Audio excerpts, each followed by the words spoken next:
Now the floor is yours then. Thank you very much. Namaste and in Lak'ech.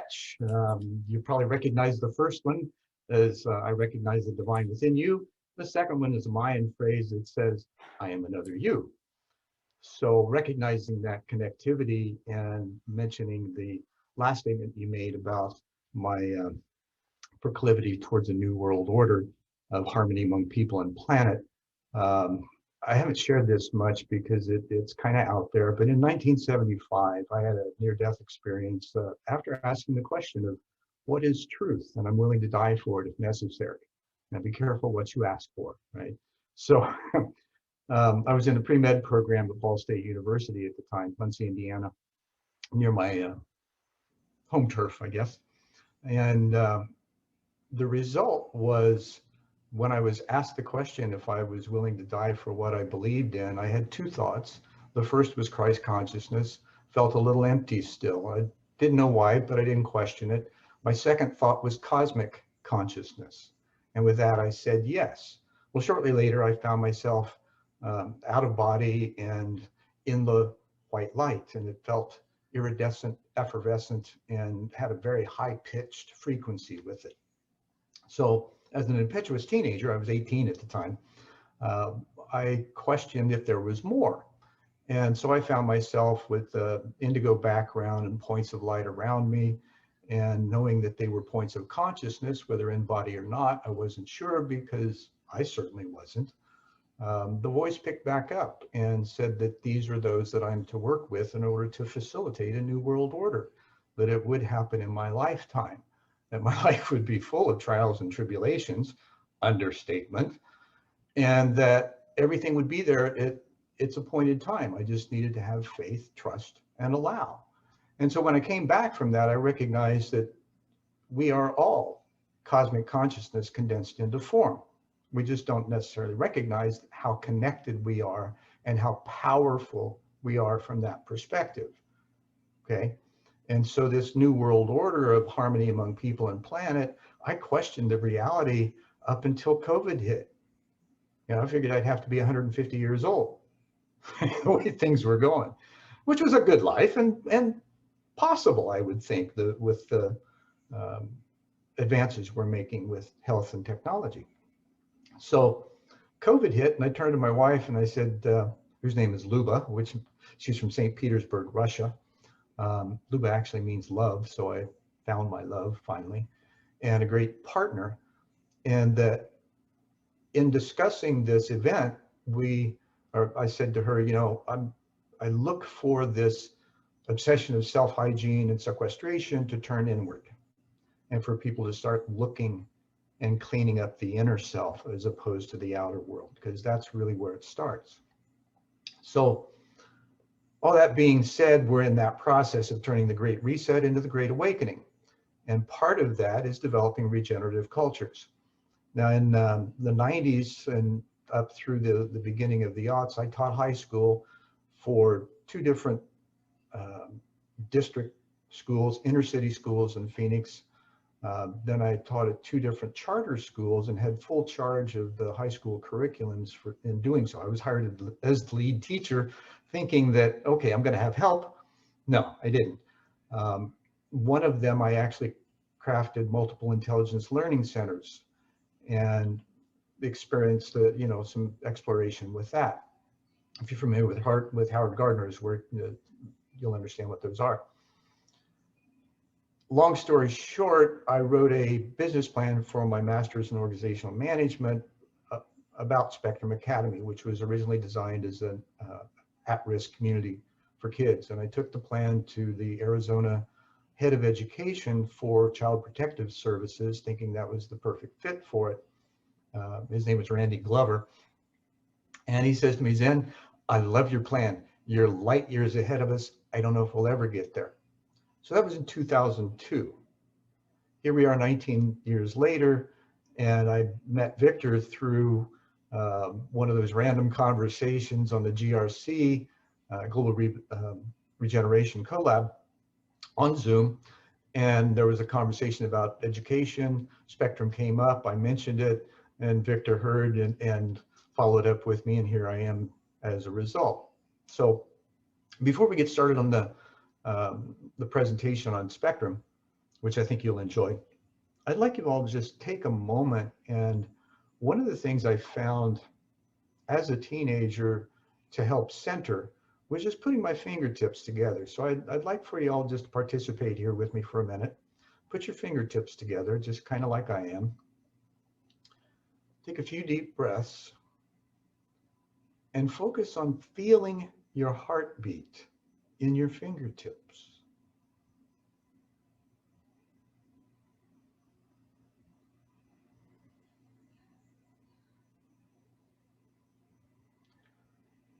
Now, in those few moments, if you were able to do so, you were officially out of your mind, right? You were feeling. And in the construction of what we know of reality regarding quantum physics, everything's vibration. We cannot think our way through a system built on vibration. We have to feel our way through it. So when you have questions, this is a great way to find answers. You pause, center yourself, feel your heartbeat with the intent of the question, and then just be quiet. If we try to answer the questions with the knowledge we have, we'll fail because we've got the questions. We wouldn't have the questions if we already had the knowledge. Sometimes we have ideas and things that we think might fit, and the inner verification of it then can occur with and complete with a rollout, because I've found that there are very interesting situations that happen in the inner worlds as far as data transfer. So does that make sense with everyone? Cool, love it. All right, so let's get started here. Let me go to my presentation screen, and everybody see this? Yes. All right. So I'm kind of a kid at heart, so I'm taking a lighthearted approach with the design for the background. And this is about, originally, you know, the concept was for at-risk kids. Now we have at-risk communities.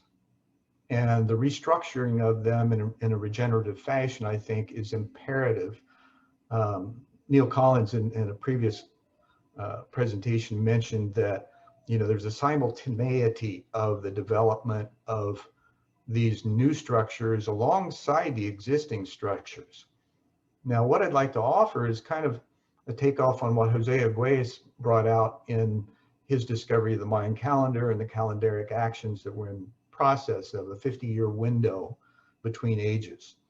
So the beginning of that, the waxing of the process, was an increase of information in the way of awareness and consciousness, right? And so the tipping point in the solstice of 2012, winter solstice, gave us the opportunity then to figure out how to implement that awareness that we'd garnered from the previous 25 years and before into this new way or new living awareness of being able to implement that awareness of connectivity, of oneness, kind of a new beta mind, if you will, as Dudley Lynch calls it, into the existing systems in order to learn how to balance them.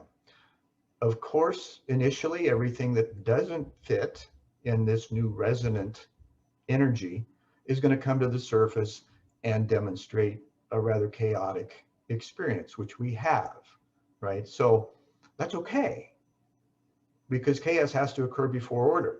And there's a natural process from one to the other. We're in the process of that. And so being able to kind of step back with a 30,000-foot view, we don't get so entrenched with the chaos and turmoil that we might experience emotionally in the observance of what's happening around us, okay? So in connecting to the field, some of you may recognize that phrase from Lynn McTaggart's work back in the early aughts.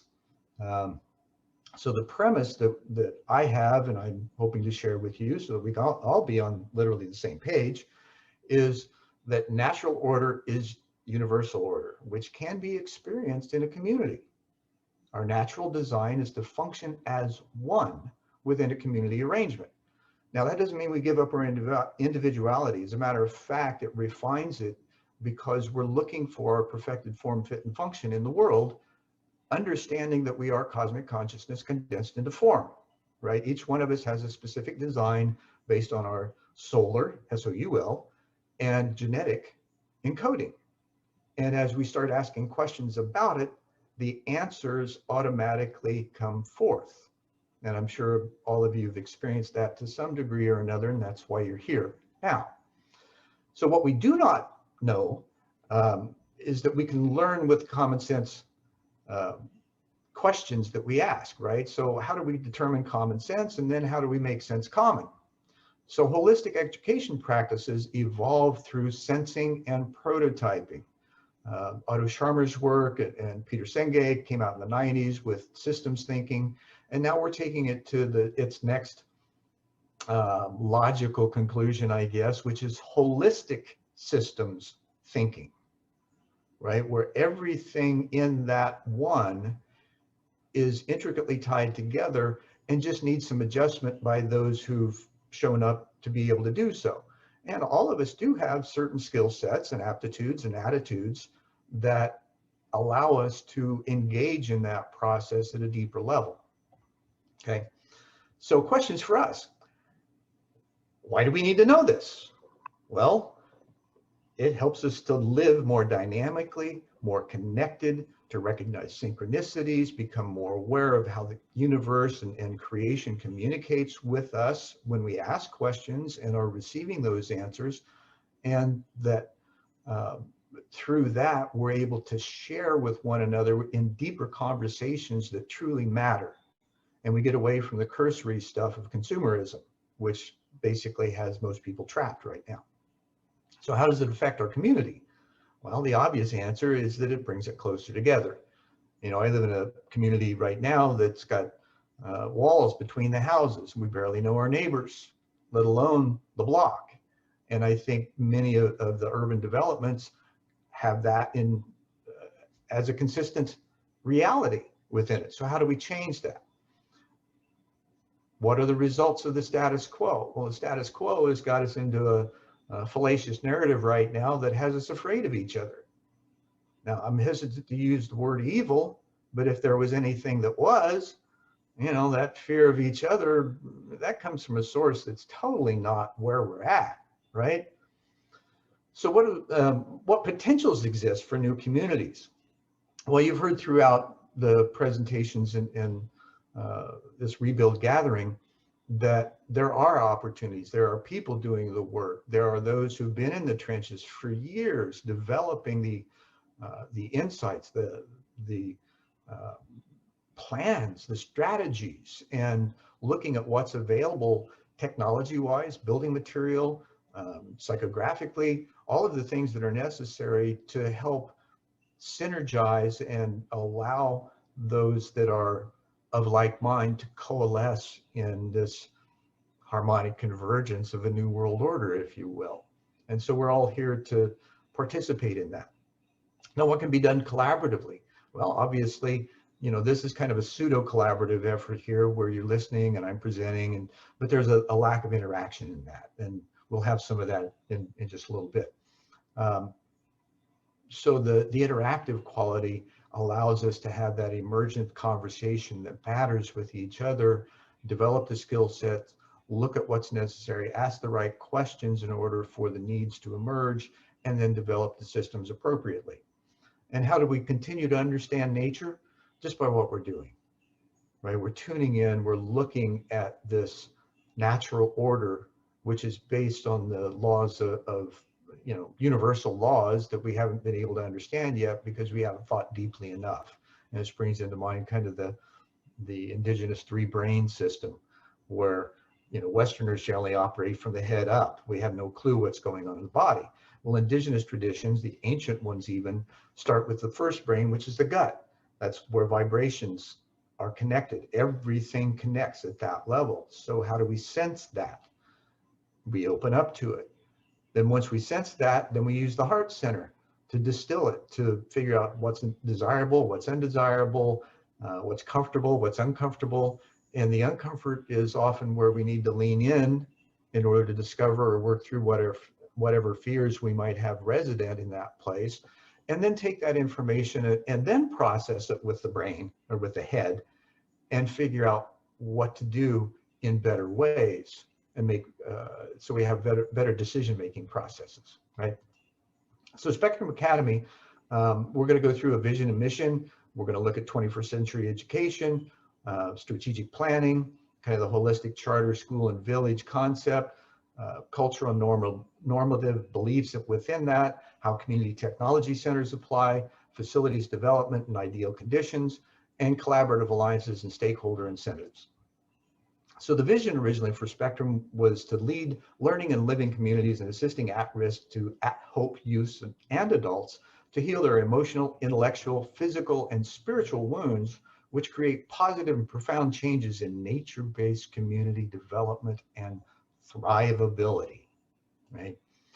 So Spectrum's mission was to provide an alternative, nature-centric, state-of-the-art, holistic educational and living environment for youth and adults to find direction and purpose using proven programs that result in healthy and productive young and aged adults who contribute to developing and supporting a healthy society. Now, 21st Education, this came out of an article from 2002, and Ken Stevenson saw 10 educational trends. Lines of prescribed attendance areas will blur. So we've seen that with COVID, right? All the home-based instructional programs now, which made the educational systems take an ego leap in their own ability to provide. Sometimes it worked well, sometimes not so much. So schools will be smaller, more neighborhood oriented. There will be fewer students per class. Technology will dominate instructional delivery. Now, I was a vice president for the American Society for Training and Development here in Phoenix back in 2009, 2010. I put together their annual conference, and we called it the Shift, Challenge to Change, removing liabilities, limitations, and excuses in the workplace. And if you think about challenge and change, there's only 3 letters difference, the LLE. So I equated those to limitations or liabilities, limitations, and excuses. Most of them are personal. So the typical spaces thought to constitute a school may change.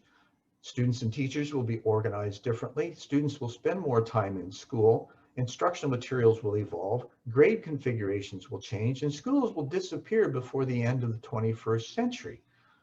Well, how's that going to happen?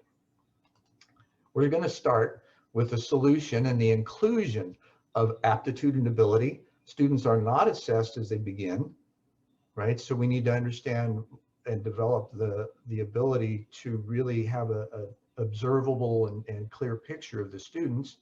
Multiple intelligences are involved with that. There's no set test that can be done. These are observable skills that students exhibit.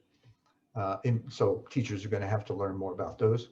Emotional intelligence, all important because it's how we communicate with each other, which is from an emotional perspective in most cases. We often show up with different dictionaries, right? So and there really is no conflict. There's just miscommunication because we don't understand the other person's dictionary.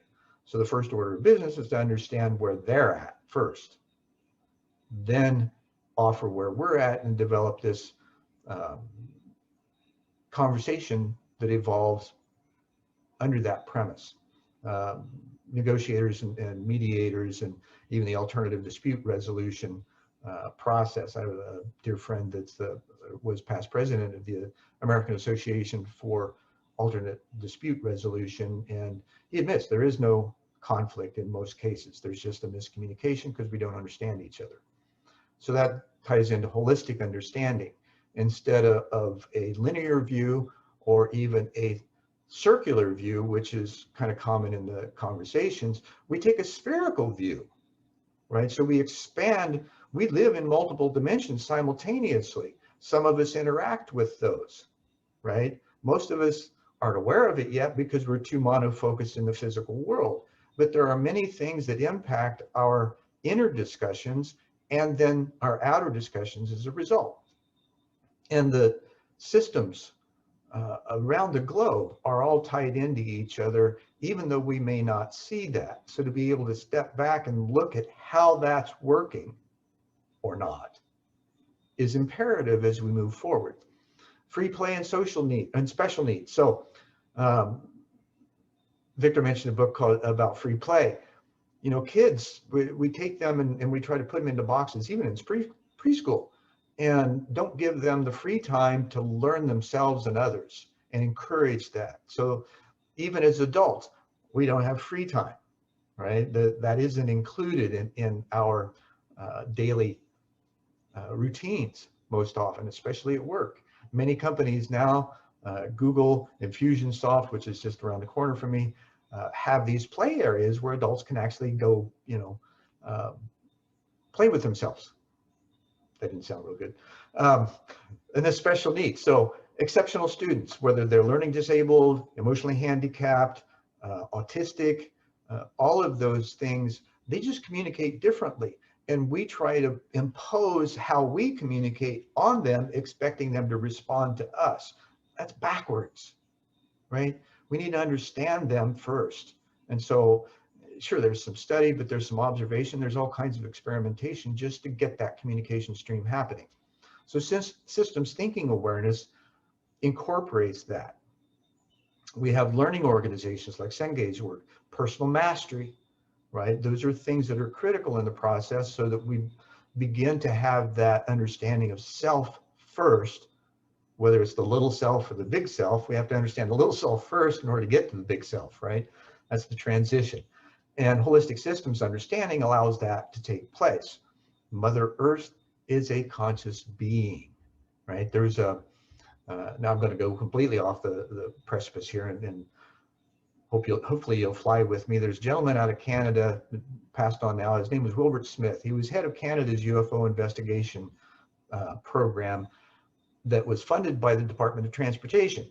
Now, he had some conversations with what he called people from elsewhere. And one of the things that they said is, if you have questions, ask Mother Earth. How interesting is that? Right? So you've got advanced civilization saying, hey, mom's conscious, talk to her. Right? Doesn't that make you just tingle inside? I am right now. So it's kind of cool.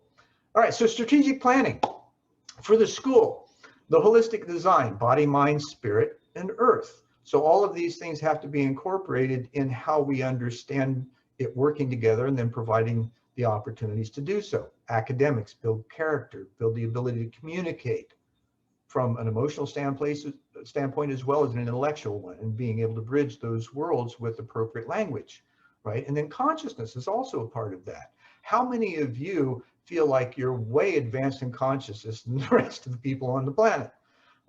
That's not a bad thing. It can be egocentric if you don't handle it well, and and then you have one of these messianic complexes.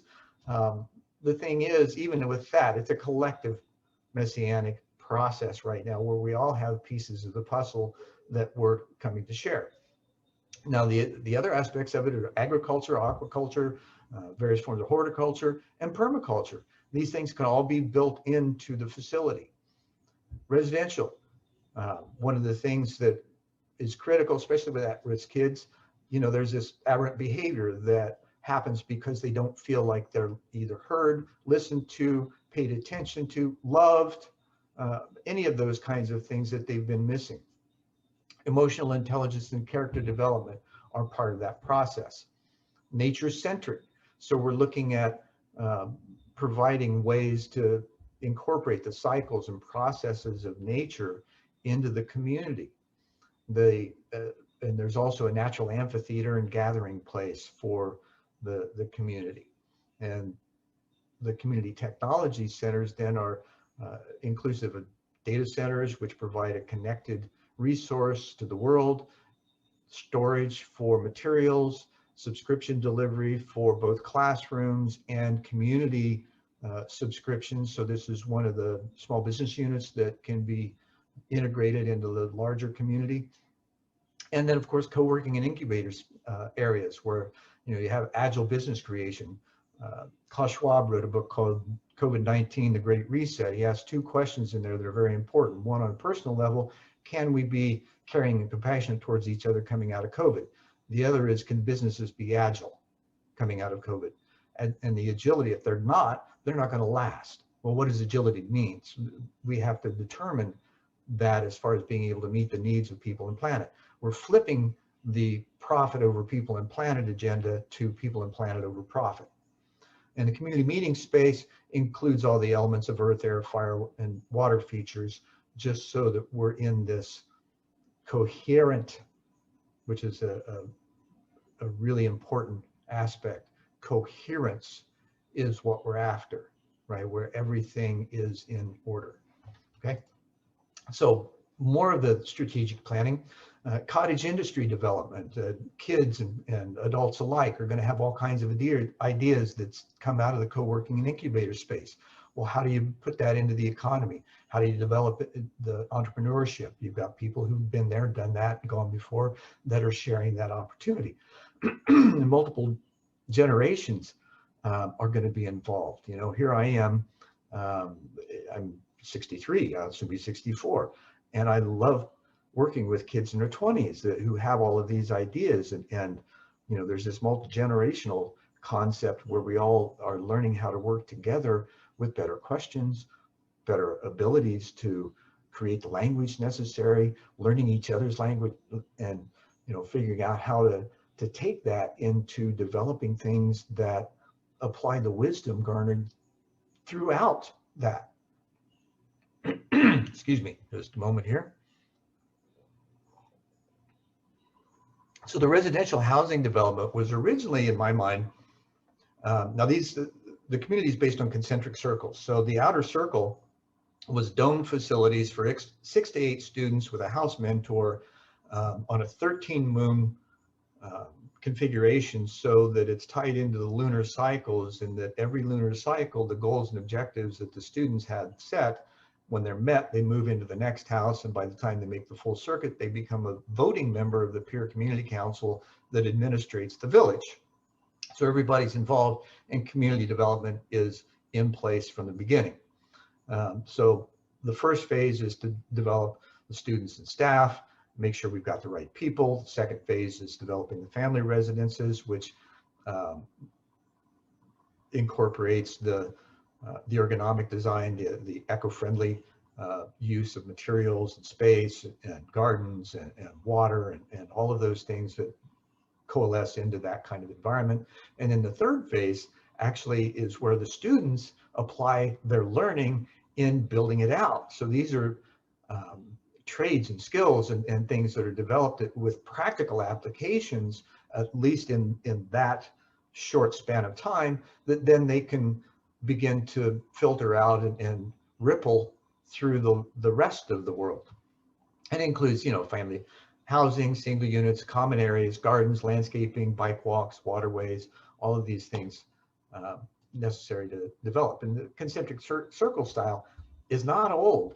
This development right here, I don't know if anybody recognizes that. That's Baghdad. This is how it was originally set up.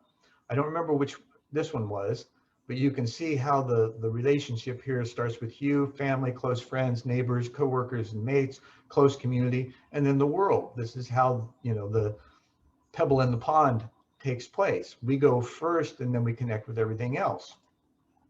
This is another design. So the potentials that can be included is the alternative energy production using biomass, solar. Tesla technology has been proven to work by some guys that went to Colorado and showed that 2 Tesla generators can actually provide power through the earth. So that's just one of the things that can be taken advantage of. So the construction could be domed, rammed earth, biomass materials formed or poured, and then waterways as well as bikeways for transportation. And the waterways can actually even be used for power generation as well. So these are just some loose ideas. Now, academics, the holistic education and understanding is imperative. Emotional and multiple intelligences inclusion. communication, negotiation skills. Okay, I need this. How do I get that? How can I learn the effective strategies in my own communication to ask for what I need, and then also be open enough to receive it? Because oftentimes humans have been taught that we can ask for stuff, but we're not worthy, right? So we need to flip that. We are worthy. We're here because of that. And with the knowledge that we have of the connectivity and the anticipation, where that anxiety that was once in the gut or the belly, you know, the quivering feeling turns from anxiety into anticipation because we know something is about to happen, and usually something really cool that we didn't anticipate, that may be an answer to a question that we asked a week ago, a month ago, even a year ago. I had a 28-year dream come true. I produced the show that Una talked about back in 1990. I started. I had two people I wanted to emulate, Jeffrey Mishlove and Bill Moyers. And 28 years, and I hoped that at some day or some point I would be worthy of an interview with one of them. 2018, it happened with Jeffrey Mishlove. The first interview that he wanted to talk about was the New World Order. Now, I don't know if any of you are familiar with him, but he's worth your investigation. He's been doing a show called Thinking Aloud on PBS for a number of years. Then he switched to YouTube with New Thinking Aloud. And his interviews are phenomenal. So critical thinking development, right? We're bereft of that in the world. Critical thinking and logic and deductive logic, we dismiss it. My wife was listening to a Russian broadcast earlier this morning, and the guy mentions that, you know, we don't do this. We have succumbed to this narrative and rescinded into our own little worlds, and we dismiss facts and science and things that are given to us because we don't believe it, because we're unable to, because we haven't developed our critical thinking and deductive logic skills. So these are also included. So you've got live and technology-based curriculum. You know, the teacher becomes the facilitator, kind of like an edutainer, which is what I felt I was in high school, because the kids were looking for some kind of additional engagement. And when you learn how to play with people in such environments, it's more fun, right? So the education has more meaning, and you can develop the relationships and the connection with between the students and the teachers and the staff and all of those kinds of things, because you've got the attitude that promotes it. And individualized supplemental instruction is always appropriate, because there are going to be those who just don't fit the mold, right? And we're breaking the molds, and we're continuing to break the molds. So those kids that are coming in with this advanced awareness and the ability to craft new technologies or ways of using old technologies are phenomenal. So we need to have that in place and support that rather than diminish it, which is what has been happening even in AP programs in high schools. Those, you know, students that are way above everybody else, that are asking questions that the teachers can't ask, the teachers become offended, and they often, because, you know, they can't answer the questions, and they, rather than, and I can't say this happens for all, because there are exceptions to the rules where teachers do embrace that, and they say, and they're able to say, I don't know, let's figure out a way to find the answers. So that's what's imperative, right? So the holistic approach facilitates growth of emotional development, of perception. You know, we've got 5 senses, 10% of our brain. Could we have 45 more senses with the other 90% of our brain? How are they working? How do we develop them? Are they just finer applications of the 5? How do we determine that? So intellectual and critical thinking, we just talked about.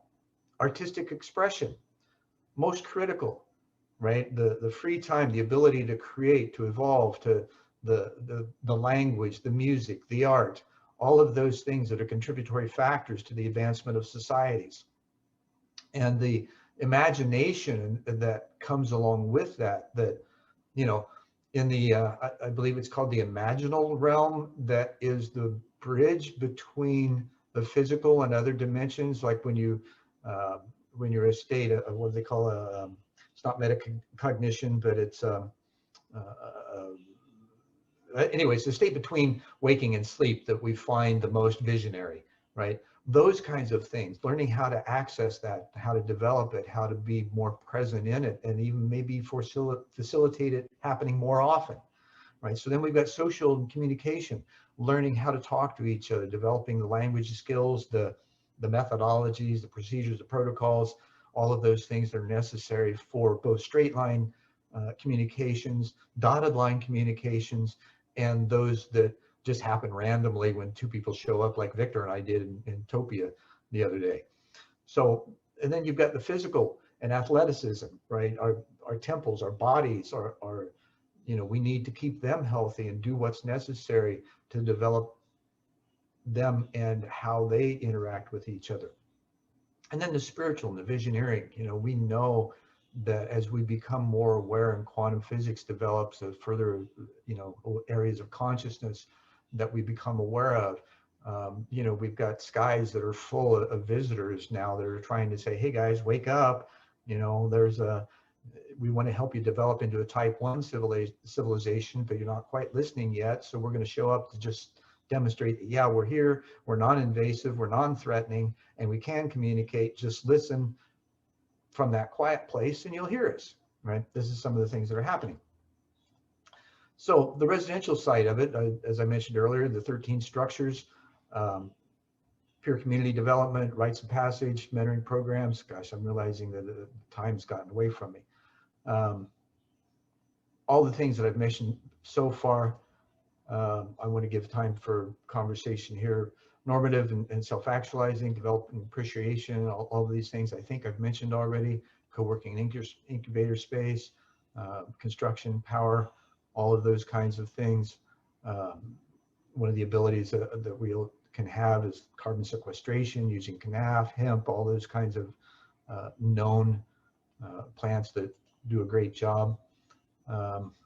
Ancillary benefits, peer community relationships, inside and outside the development, scientific and spiritual ideas coalesce, direct experience of connectedness, it becomes visceral. The experimental nature of discovery, right? That's always fun. Needs-centric agility and responsiveness, ability to scale operational improvement, new kinds and types of deliverables, collaborative alliances. We all know what those mean. So stakeholders incentive, preparedness, higher functional employees, choice of continuing education, capable citizenry for change, higher participation in the community, facilitation or funding, and replicable model for deployment. So things that are developed here can actually be deployed around the world. How can you help? Critical reviews, further contacts, funding opportunities, donors, letters of support, recommendation. Now, here we go. Challenges. What kind of future do we want immediately for ourselves and for our children's children? Right? How can we work together to achieve it? What is human nature redefined as one? How can we include a new living awareness in the organic development of community and from concept to occupancy? Challenges, team development, location and setting, benefactors and funding. And then here's a bunch of other questions, and I'll leave this up for now. I want to open up the floor for questions, comments, and things that are and I apologize for extending the presentation time. Any questions, comments? This is incredible. You're in Arizona, yeah? Yes. So one of the things that I think about, I see a lot of isolated ideas like this that don't necessarily communicate with one another once they have like best practices and things like that, unless I don't know about it. Do you know of any networks of communication, forums, or channels? Global Research or Global Regeneration Collab. It's grc.earth is one of them. That's how I found this, was through them. That website is kind of a showcase for it. There are, there's an application. It's not, you know, it's just a formality so that they can put your information into their database. Last I heard, there were less than 1,000 people, but just as an indication, Victor was one of them. There's another woman from Canada who's working with Fortune 100 companies and developing agile applications. So this is a group of highly skilled, devoted individuals who have made up their mind that they want to come together and learn how to work together better. And I'm sure that there's more, right? Lynn McTaggart started the field back in the 90s. So it's just, I guess the question is, are you looking? Because if you're looking, you're going to find them. Now, I've done some. I've got several websites. PlanetaryCitizens.net has a lot of those integrated into it. I even have taken it to the political side. I have Independence, Arizona, so I'm trying to, I put it out there. This was in 2012. I got the tap on the shoulder to launch it. I didn't even know if the domain would be available. So the Independent Party is not in Arizona, but here's a way to start it. And it's got procedures and step-by-step things for self-initiating people to step up and actually make it happen. So I understand, systems. I came out of the aerospace industry. I understand project management. I understand all the details and the sequencing and the things that are necessary in order to put things in line and those things that I am not aware of, there's methodologies within the construct to discover them.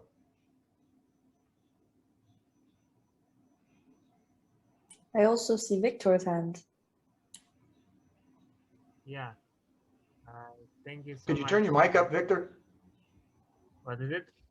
Turn your microphone up, please. Do you hear me now better? Yeah, that's a little better. Use your radio voice. Yeah, sorry. Don't be sorry, be Victor. Yeah, so I thank you so much for your vision. And I specifically like this notion that you brought about children with special needs.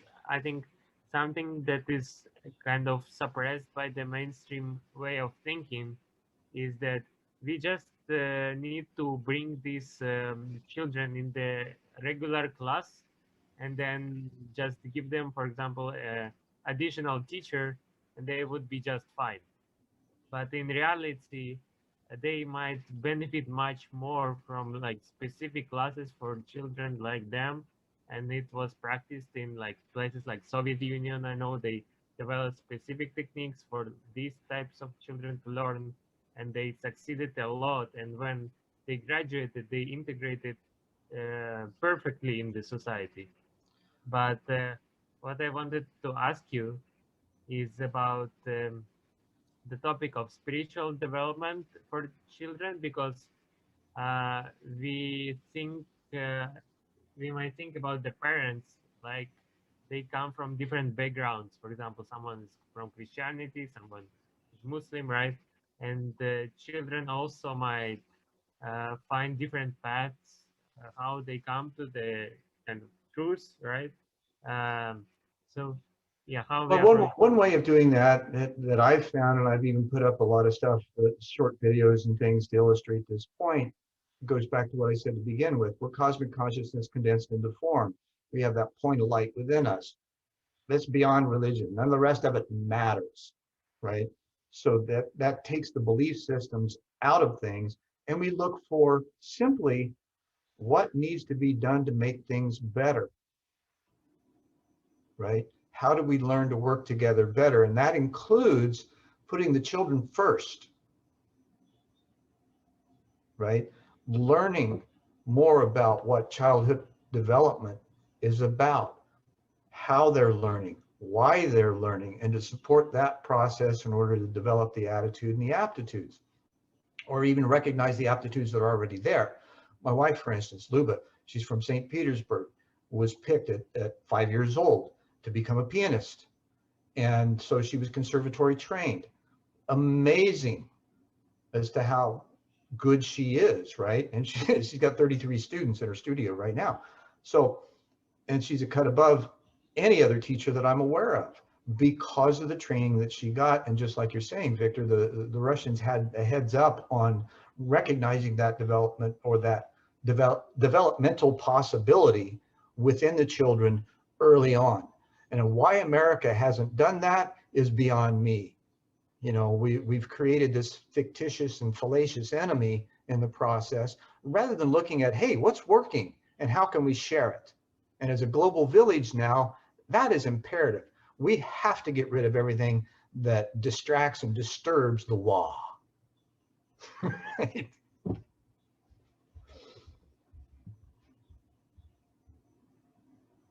Thank you very much. And Tara has a suggestion that she wants to collaborate in this area of resilience via intergenerational programs with other people in this room.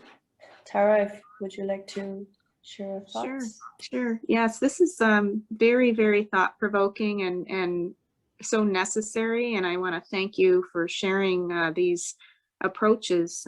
I shared a PDF in the chat, something that I'm very interested in exploring, and I do see some relevance and common threads, but basically engaging children for resilience building with elders is one example, one of many, many platforms that could be used to promote this type of community movement. And, you know, it depends on the environment and what's available and the systems, but I think entering into communities, you know, with this type of ideology is really, really an opportunity. So I just wanted to share the PDF. It's something that I'm interested in. If there's anyone who knows of an activity or a place that would be open to, you know, youth development with resilience training and many of what's been shared here, I'd be interested. Thank you. Well, thank you, Tara, and I agree.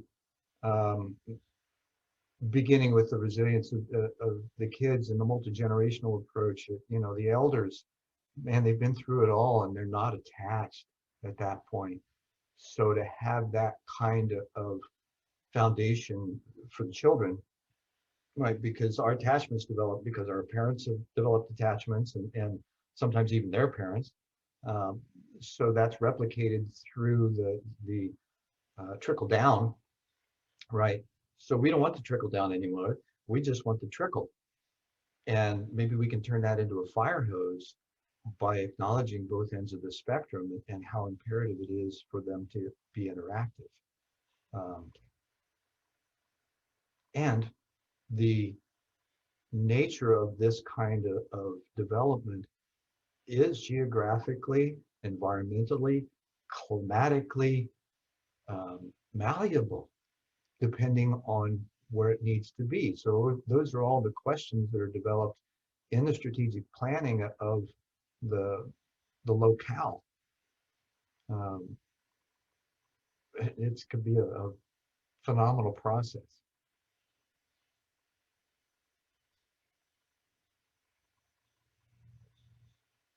And I've got some contact information up now so that if you guys would like to further connect with me and talk about things, I wear 3 hats. I've got 3 different businesses that I run, and I'm doing this side of things kind of more getting back into it because it's not been present in my life for 20 years. And it's nice to have the recycling and reuse and regeneration of it. I was just connecting with Zen before the presentation, and believe me, I had a really rough day and couldn't hold myself, but because everything he was speaking was very interesting, I could really find some insightful thoughts. So I would really recommend connecting, and also with each other in this room. You can find all the names of the people participated in the room through the link I just posted on the chat. So feel free to find each other and connect, and share your thoughts, talk more about what we just discussed here. Oops, let's get back to, where am I? Here we go.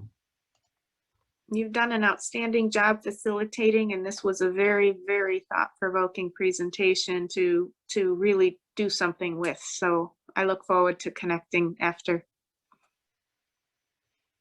Una is great, isn't she? One of the things we don't necessarily consider is the amount of work that goes into producing an event like this. I've come from that background, so I know how tedious, how sometimes frustrating, how overworked and underslept things can become. So I really appreciate your effort, Una, and everybody that's involved. Yeah, I was just participating for facilitation. So yeah, I would pass all the gratitudes to the Rebuild team that might be watching this as a recording. And yeah, thank you so much, Zen, as well, and Tara and Victor, everyone that commented and yeah, stayed here on a Sunday. Well, it's a festival, so I guess Sunday. Yeah. Yeah, celebrate. Yeah, exactly. And I have a tendency to put a lot of information, and engaging me is like getting a data dump. And so having the recording, I think, is going to be really good. Yeah, and I heard that all the recording as well as the presentation slides will be available for like every speakers later on through the website. So yeah, that will be definitely helpful to digest the Perfect. whole, yeah, full on 3 days. Any other comments, questions? Is there an example of where this has been applied, like any case study of where any of the components have been used?